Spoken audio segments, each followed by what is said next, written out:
بسم اللہ الرحمن الرحیم۔ السلام علیکم ورحمۃ اللہ وبرکاتہ۔ امید ہے آپ سب لوگ خیر و عافیت کے ساتھ ہوں گے اور ایمان کی بہترین حالتوں میں ہوں گے۔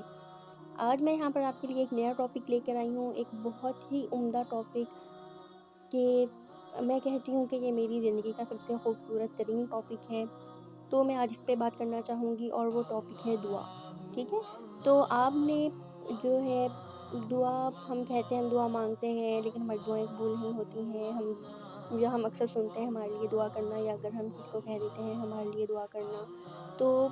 اس کے اوپر ہم بات کریں گے کہ ہمیں دعا مانگنی چاہیے، آیا کہ ہماری دعائیں کیسی ہونی چاہیے اور کیسی نہیں ہونی چاہیے۔ تو ہم اپنے ٹاپک کا جو ہے آغاز کرتے ہیں۔ اللہ تعالیٰ جو ہے وہ یہ کہتے ہیں کہ سورۃ البقرہ آیت نمبر 186 میں ہے کہ اجیبوا دعوت الداعی، یعنی کہ آپ لوگ مجھے پکارو اور میں آپ لوگوں کی پکار کا جواب دوں گا، یعنی میں آپ کی پکار کو سنوں گا، دعائیں قبول کروں گا۔ ٹھیک ہے، یہاں پر اللہ تعالیٰ نے یہ کہہ دیا کہ تم لوگ مجھ سے مانگو، لیکن ہم کیا صحیح طریقے سے مانگتے ہیں؟ اگر ہماری دعائیں قبول نہیں ہوتی ہیں تو وہ کیوں قبول نہیں ہوتی ہیں؟ تو جب کہ اللہ تعالیٰ نے تو کہہ دیا ہے کہ میں دعائیں قبول کروں گا، لیکن ہم لوگ تو دعائیں کر رہے ہیں بٹ دعائیں قبول نہیں ہوتی۔ تو ایکچولی اس میں یہ ہوتا ہے کہ ہم جو ہیں دعائیں یقین سے مانگتے ہی نہیں ہیں۔ اللہ تعالیٰ سے جب بھی ہم کوئی چیز مانگتے ہیں یا ہم کسی سے بھی کوئی چیز مانگتے ہیں، لیٹس سپوز ہمیں کسی چیز کی ضرورت ہے، ہم اپنے سبلنگز میں سے، اپنے فیملی ممبرز میں سے، ریلیٹیوز میں سے، فرینڈز میں سے کسی سے کچھ مانگتے ہیں، ہم اس یقین سے مانگتے ہیں کہ فلانا بندہ جو ہے ہمیں وہ چیز دے دے گا، تو ہماری یقین کی بات ہوتی ہے، مطلب جس سے ہمیں ایکسپیکٹیشنز ہوتی ہیں، ہمارا یقین ہوتا ہے کہ وہ ہمیں دے گا، ہم جاتے ہی ڈائریکٹ اس کے پاس ہے اور ہم بولتے ہیں کہ ہمیں یہ چیز چاہیے تو آپ ہمیں یہ چیز دے دیں۔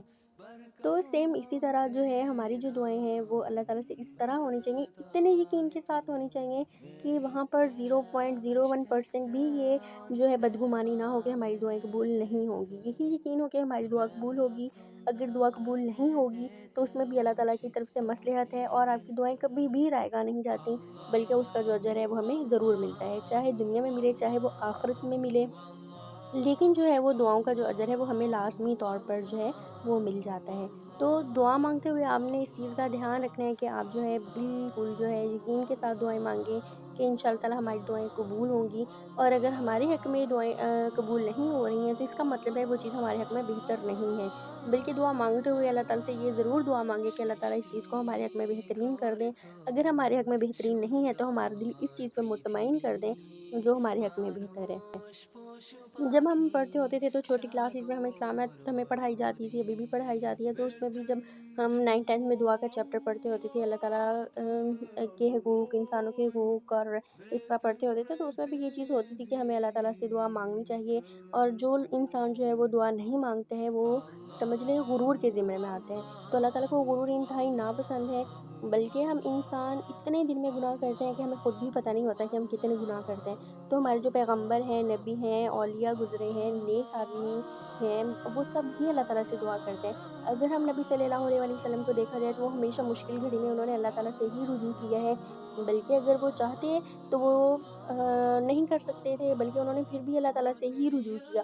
اور انہوں نے لوگوں کو بھی یہی کہا کہ اللہ تعالیٰ سے دعا کریں ہر مشکل میں، ہر گھڑی میں۔ یہ نہیں ہے کہ ہم انسانوں سے امیدیں لگائیں، ہمیں امیدیں بھی صرف اللہ تعالیٰ کی ذات سے ہی لگانی چاہیے، کیونکہ وہی خالق ہیں، وہی مالک ہیں، وہی آپ کو ہر چیز سے نوازتے ہیں۔ انسان چاہ کے بھی آپ کو کچھ نہیں دے سکتا جب تک کہ اللہ تعالیٰ کا حکم نہ ہو، یا انسان کچھ بھی چھین نہیں سکتا جب تک کہ اللہ تعالیٰ آپ سے وہ چیز واپس نہ لینا چاہتے ہوں۔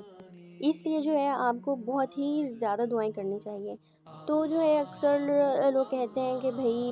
ہم دعا کریں، ہم کیسے دعا کریں؟ تو آپ کو اللہ تعالیٰ کی صفات سے پکار کے ان کو دعا کرنی چاہیے۔ ہماری اگر کوئی تعریف کرتا ہے تو ہمیں اچھا لگتا ہے، اسی طرح اللہ تعالیٰ کی ہم تعریف کرتے ہیں، اللہ تعالیٰ کی صفات ہیں، اللہ تعالیٰ کے نام ہیں، ہم ان سے پکار کے اللہ تعالیٰ کے جو ہے ان کی تعریف کر سکتے ہیں۔ ہم یا ذا الجلال والاکرام کہہ سکتے ہیں، حی القیوم یوز کر سکتے ہیں، الرحمن، الرحیم، الرازق، الخالق، الکریم، کچھ بھی ہم یوز کر سکتے ہیں۔ ہم واحد الاحد استعمال کر سکتے ہیں اپنی دعاؤں میں، ان چیزوں کا اضافہ کریں تاکہ آپ کی جو قبولیت کے ہیں وہ زیادہ سے زیادہ چانسز بڑھ سکیں۔ اگر ہم مسنون دعائیں دیکھیں تو وہاں پر حضرت سلیمان کی دعا ملے گی، حضرت یوسف کی ملے گی، حضرت موسیٰ کی، حضرت عیسیٰ کی، نبی صلی اللہ علیہ وسلم کی، حضرت آدم علیہ السلام کی، تو اس سے ہمیں یہ پتہ چلتا ہے کہ ہر پیغمبر نے، ہر نبی نے اللہ تعالیٰ سے دعائیں کی ہیں اپنے اپنے مشکلات کے مطابق، اور ان کی دعائیں سنی بھی گئی ہیں، ٹھیک ہے۔ جیسے نبی صلی اللہ علیہ وسلم دعا مانگتے ہوتے تھے، یا حی یا قیوم برحمتک استغیث، یا حضرت آدم علیہ السلام کو جب جنت سے نکالا گیا تو انہوں نے دعا کی ربنا ظلمنا انفسنا وان لم تغفر لنا وترحمنا لنکونن من الخاسرین۔ اسی طرح جب حضرت موسیٰ علیہ السلام جو تھے وہ مچھلی کے پیٹ میں گئے تو انہوں نے دعا کی لا الہ الا انت سبحانک انی کنت من الظالمین، یعنی آیت کریمہ۔ تو اس طرح ہر نبی کی، ہر پیغمبر کی اپنی اپنی دعائیں تھیں، انہوں نے اپنے اپنے جو ہے مشکلات کے اکارڈنگ اللہ تعالیٰ سے دعائیں کی، ٹھیک ہے۔ تو اس لیے جو ہے آپ نے لازمی طور پر دعائیں کرنی ہیں۔ اگر اتنے نیک لوگ دعائیں کر سکتے ہیں تو ہم لوگوں جیسے گناہ گار لوگوں کو تو ہر ٹائم دعا کرنے کی ضرورت ہے، تاکہ ہم اپنی زندگی میں آنے والی مشکلات کو کم کر سکیں، ہم اللہ تعالیٰ سے مانگ سکیں، اور جو ہے تاکہ اللہ تعالیٰ ہمیں نوازے۔ اللہ تعالیٰ تو اتنے بے نیاز ہیں، ہمارے مانگے بغیر ہی اگر ہمیں اتنا کچھ نوازتے ہیں، تو جب ہم اللہ تعالیٰ سے مانگنا شروع کریں گے اللہ تعالیٰ ہمیں کتنا کچھ نوازیں گے۔ یہ صرف اور صرف آپ کے پوائنٹس جو ہیں وہ کلیئر کرنے کی ضرورت ہے کہ ہمیں اللہ تعالیٰ سے مانگنا چاہیے۔ اللہ تعالیٰ وہ واحد ہستی ہیں جن کے سامنے سے آپ بلا جھجک مانگ سکتے ہیں، اور وہ کبھی بھی آپ پہ احسان نہیں جتائیں گے، کبھی بھی آپ کو نہیں سنائیں گے فلانے ٹائم پہ میں نے آپ کو یہ دیا، فلانے ٹائم پہ میں نے آپ کو یہ دیا۔ جبکہ انسانوں کی یہ خصلت ہے کہ وہ آپ کو سناتے ہیں کہ بھائی ہم نے تو آپ کے لیے یہ کیا، تو ہم نے آپ کے لیے وہ کیا۔ تو لازم ہے کہ آپ صرف اللہ تعالیٰ سے مانگیں۔ آپ یقین کریں کہ اگر آپ یقین سے اللہ تعالیٰ سے مانگیں گے تو اللہ تعالیٰ آپ کو دنیا میں معجزے دکھائیں گے۔ حالانکہ ہمارے اتنے زیادہ گناہ گار ہونے کے باوجود اللہ تعالیٰ آپ کے لیے معجزات کرتے ہیں۔ یہ میرا اپنا سیلف ایکسپیرینس ہے کہ سم ٹائمز ایسے ہوتا ہے کہ ہمیں سچویشن نہیں دکھ رہی ہوتی کہ یہ ایسا پاسبل ہے، لیکن دعاؤں سے وہ چیز پاسبل ہو سکتی ہے۔ دعاؤں سے ہم اپنی تقدیر کو ہے وہ بدل سکتے ہیں، اور یہ ممکن ہے، بس ضرورت ہے کہ آپ یقین کے ساتھ دعا کریں اور دعا کریں۔ اب یہاں پر ایک کوسچن یہ آتا ہے کہ دعا ہمیں جو ہے ہم لوگوں سے کروا سکتے ہیں کہ نہیں کروا سکتے۔ لازمی طور پہ ہمیں سب لوگوں کو دعائیں دینی چاہیے، اور جس طرح اگر ہمیں کسی کا کوئی چیز اچھی لگی ہے یا کسی نے ہماری ہیلپ کی ہے، ہم انہیں دعائیں دے سکتے ہیں کہ اللہ تعالیٰ آپ کے لیے دنیا اور آخرت میں آسانیاں پیدا کریں، یا ہم انہیں کہہ سکتے ہیں کہ آپ ہمارے لیے جو ہے وہ دعائیں کریں۔ اس کے علاوہ آپ اپنے نیک اعمال کا وسیلہ بنا کے بھی اللہ تعالیٰ سے دعائیں مانگ سکتے ہیں۔ جیسے کہ جب تھے اصحاب کہف تھے، وہ غار میں پھنسے تھے، تو انہوں نے اللہ تعالیٰ سے اپنے نیک اعمال کا جو ہے وہ وسیلہ ان کو بنا کے دعا کی تھی کہ اللہ تعالیٰ کو اگر اللہ تعالیٰ ہم نے دنیا میں یا ہم نے اپنی زندگی میں جو ہے ایک بھی نیک کام کیا تو اس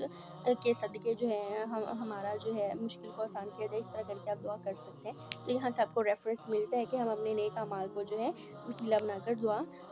جو ہے وہ مانگ سکتے ہیں۔ اس کے علاوہ جو ہے ہمارے جو بزرگ ہوتے ہیں، ہمارے جو ہیں، آپ ان سے دعا منگوا سکتے ہیں، آپ اپنے والدین سے کہہ سکتے ہیں، بلکہ والدین کو یا بزرگوں کو کہنے کی ضرورت ہی نہیں ہوتی، وہ ہمیں آلریڈی جو ہے وہ دعائیں بہت زیادہ دیتے ہیں۔ اس کے علاوہ جو ہمارے ناجائز وسیلے ہیں، ہمیں ان سے گریز کرنا چاہیے۔ فوت شدہ انسان جو ہے، چاہے وہ نیک ہیں یا جو بھی ہیں، ہمیں ان کے درباروں پر جا کر یا قبروں پہ جا کے دعا نہیں مانگنی چاہیے۔ جیسے کہ سورۃ الفاتر کی آیت نمبر 13 اور 14 کو اگر آپ ریڈ کریں تو وہاں اس آیت کو آپ سمجھیں تو وہاں پر بھی لکھا ہوا ہے اس کے مفہوم میں، کہ آیت میں بھی واضح طور پر لکھا ہوا ہے کہ جو ہے گٹلی کا جو چھلکا ہوتا ہے وہاں پہ کتمیر کا لفظ استعمال ہوا ہے، یعنی گٹلی کے، اگر ہم کھجور کھاتے ہیں اس کی گٹلی کے اوپر ایک بہت باریک سی لیئر ہوتی ہے نا وائٹ سے کلر کی، اس برابر بھی وہ جو فوت شدہ لوگ ہیں وہ آپ کے لیے کچھ بھی نہیں کر سکتے ہیں، خواہ وہ آپ کو سن رہے ہیں نہیں سن رہے ہیں، یا جو بھی ہے، جب تک اللہ تعالیٰ کی مرضی شامل نہیں ہے وہ کچھ بھی نہیں کر سکتے۔ اب آپ دیکھیں سیلاب کی اتنی سچویشن ہے، بھیانک سچویشن تھی، دربار جو تھے وہ ڈوب گئے، وہ لوگ کچھ کر سکتے ہوتے؟ میں یہ نہیں کہہ رہی کہ وہ اللہ نعوذ باللہ وہ لوگ گناہ گار ہیں یا کچھ ایسے، وہ لوگ اللہ تعالیٰ کے نیک لوگ ہیں، لیکن یہ کہ آپ انہیں وسیلہ نہیں بنا سکتے ہیں، فوت شدہ لوگوں کا آپ وسیلہ نہیں بنا سکتے ہیں کہ آپ چادریں لے کے جا رہے ہیں، آپ یہ لے کے جا رہے ہیں، آپ وہ لے کے جا رہے ہیں، بلکہ جو ہے آپ ان کے لیے مغفرت کی دعا کر سکتے ہیں۔ آپ جو ہیں ان کے لیے ویسے دعائیں کر سکتے ہیں کہ اللہ تعالیٰ ان کے درجات بلند کریں، انہیں جنت الفردوس میں جگہ دیں۔ تو آپ ان کو یہ نہیں کہہ سکتے ہیں کہ یہ لوگ ہمیں دیں، ٹھیک ہے، یہ لوگ ہمیں دیں گے، ہم ڈائریکٹ وہ کیسے دے سکتے ہیں جو اپنے لیے کچھ نہیں کر سکتے ہیں، فوت ہونے کے بعد، وفات پانے کے بعد وہ آپ کے لیے کیا ہی کریں گے۔ تو ہمیں صرف اللہ تعالیٰ کی ذات سے مانگنا ہے، یہ درباروں پہ جانا اور منتیں مانگنا، دیے جلانا کہ ہم یہ کریں گے تو ہم وہ کریں گے، تو ان چیزوں سے گریز ہی کرنا چاہیے۔ باقی میں کسی کے عقیدے کو غلط نہیں کہہ رہی ہوں، باقی ہر انسان بہت سمجھدار ہے، اپنے اپنے عقیدے کا سب کو ہی علم ہے۔ باقی یہ ہے کہ آپ کو دعا جو ہے کبھی آپ کو فوراً دعائیں قبول ہو جاتی ہیں تو ہمیں بہت خوشی ہوتی ہے، کبھی دعائیں ہمیں ثواب کے طور پہ اللہ تعالیٰ ہمارے حق میں قبول کر دیتے ہیں، کبھی اللہ تعالیٰ ہمیں اس کے بدلے میں ہماری بلائیں دور کر دیتے ہیں، اور اگر جن کا ہمیں دنیا میں بھی اجر نہیں ملا، ہماری قبول بھی نہیں ہوئی، ان کا ہمیں آخرت میں اجر ملے گا، اور جو ہے دعائیں جو جن کا آخرت میں اجر ملے گا وہ اتنا اجر ہوگا کہ انسان اس وقت تو یہ گمان کرے گا کہ کاش ہماری دنیا میں کوئی بھی دعا قبول نہ ہوئی ہوتی، ہمیں آخرت میں ہی اجر ملتا۔ ٹھیک ہے؟ اس کے علاوہ جو ہے دعا کا جو ادب ہے وہ یہ ہے کہ آپ یقین کے ساتھ دعا کریں، غافل دل سے دعا نہ کریں کہ آپ جو ہے اپنے نیلز کے ساتھ کھیل رہے ہیں، آپ آسمان کو دیکھ رہے ہیں، آپ جائے نماز پہ دیکھ رہے ہیں، آپ ادھر-ادھر دیکھ رہے ہیں، بٹ آپ اللہ تعالیٰ سے دعا مانگ رہے ہیں، تو ایسی دعائیں قبول نہیں ہوتی۔ جبکہ اگر ہم سے کوئی بات کرے تو ہم یہی چاہتے ہیں کہ وہ انسان جو ہے وہ اٹینشن کے ساتھ ہمیں اٹینشن دے کے ہم سے بات کرے، ہم سے اچھے طریقے سے بات کرے۔ یہ نہیں ہے کہ وہ بات ہم سے کر رہے دے کسی اور کو رہا ہے یا کوئی اور بھی ساتھ-ساتھ کام کرے، تو اکثر ہم بلکہ لوگوں سے کال پہ بات کرتے ہیں، تو جو ہے وہ ساتھ میں ہم سے بات بھی کر رہے ہوتے ہیں، سال میں وہ 50 بار ادھر اور ادھر کی باتیں بھی کر رہے ہوتے ہیں، اپنے بچوں کے ساتھ یا کام شام کر رہے ہوتے ہیں، تو ہمیں برا لگ رہا ہوتا ہے کہ بھئی بات کرنی ہے تو سیدھے سے کی جائے ورنہ ایسے نہ کی جائے۔ تو ایسے ہی ہمیں اللہ تعالیٰ سے بھی اچھے طریقے سے بات کرنی چاہیے۔ ٹھیک ہے؟ اس کے بعد اللہ تعالیٰ سے زیادہ مانگنا چاہیے، کیونکہ اللہ تعالیٰ کے سامنے مانگنے سے ہمیں بالکل بھی ہچکچاہٹ نہیں ہونی چاہیے، غرور اور تکبر سے نہیں مانگنا چاہیے، بلکہ اللہ تعالیٰ سے عاجزی کے ساتھ اور بار-بار مانگنا چاہیے، اور انشاءاللہ اللہ تعالیٰ آپ کی دعائیں قبول کریں گے۔ اور دعاؤں میں نہ تو جلد بازی ہونی چاہیے، نہ ہی مایوسی ہونی چاہیے۔ جہاں آپ کی مایوسی ہوئی وہیں سمجھ لیں وہ آپ کی دعا قبول نہیں ہوگی، کیونکہ آپ کو نہ تو اللہ تعالیٰ سے مایوس ہونا ہے، نہ اللہ تعالیٰ سے بدگمان ہونا ہے۔ ٹھیک ہے؟ تو اللہ تعالیٰ وہی کرتے ہیں جو ہمارے حق میں بہتر ہوتا ہے۔ امید ہے آپ کو آج کا ٹاپک سمجھ آیا ہوگا، آپ کو اچھا بھی لگا ہوگا۔ دعائیں میرے لیے بھی کریں، اپنے لیے کریں، اپنے پیاروں کے لیے کریں۔ السلام علیکم ورحمۃ اللہ وبرکاتہ۔